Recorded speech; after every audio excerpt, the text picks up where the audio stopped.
آمن الرسول بما أنزل إليه من ربه والمؤمنون كل آمن بالله وملائكته وكتبه ورسله لا نفرق بين أحد من رسله وقالوا سمعنا وأطعنا غفرانك ربنا وإليك المصير. لا يكلف الله نفسا إلا وسعها لها ما كسبت وعليها ما اكتسبت ربنا لا تؤاخذنا إن نسينا أو أخطأنا ربنا ولا تحمل علينا إصرا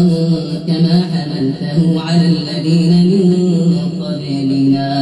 ربنا ولا تحملنا ما لا طاقة لنا به واعف عنا واغفر لنا وارحمنا